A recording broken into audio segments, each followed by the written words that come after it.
Sam here on another Whiteboard Wednesday, and today I'm here to talk to you about brand stretching. And what is brand stretching? Well, let's say this represents the whole of the market. So this is every type of property that's on the market at the moment. Let's say that this section here is the under 200k market. Now that's going to change depending on where you are, obviously. In London, that might be under 500k, and that might be the very bottom of your market. So let's say for most agents, most independent agents throughout the UK, under 200k. The middle, let's colour it orange because we're going to traffic like this, is 200k to 500k. I'm going to come back to that in just a second. And the top of the market then is over 500k. Again, put your own figures in for depending where you are. So I look at somewhere like, I quite often use Bakewell as an example. If you put Bakewell into Rightmove, you'll see that that kind of represents the bottom, middle and top of the market in somewhere like Bakewell. Nice, semi-rural, market town, the kind of place that sells nice houses but also sells a few at the bottom as well. So this is our traffic light system for the whole of the market. And my question to you is, which part do you serve?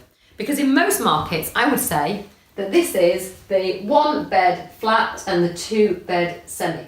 And the reason that's important is that tends to be landlord resales. So if you're doing lettings as well, that it falls quite neatly into the investment kind of market, doesn't it? Let's go to the middle of the market.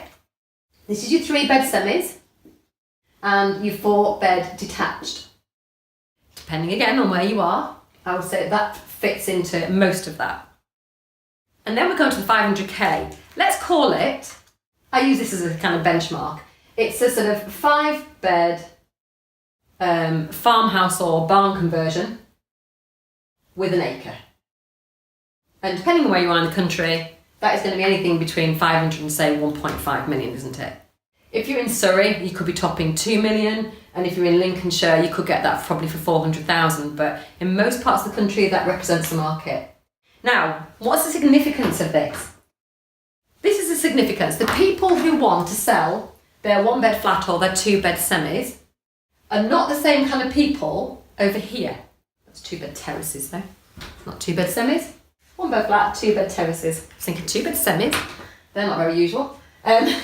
This kind of person here is not this kind of person here. They are two completely different people. And if you watched my Whiteboard Wednesday last week, you saw we did the supermarket triangle, where arguably and stereotypically, I would say these are people who are interested in a commodity sale. So they're Aldi and Lidl people.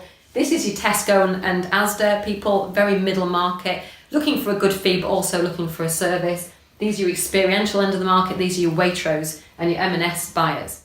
And you can't be all things to all markets. You need to choose. So you choose one of these 3 markets, or, this is very important, you introduce a sub-brand. And by a sub-brand, which doesn't necessarily need to be underneath, just an extra brand, you can then cover 2 ends of the market. Now, Tesco have done this, haven't they? Tesco have Tesco Value, Tesco Standard, and then Tesco Finest. They've done it all in one place. But they've very clearly delineated their brands so that when somebody goes in, they identify themselves. I'm a Tesco Finest person, I go to this section.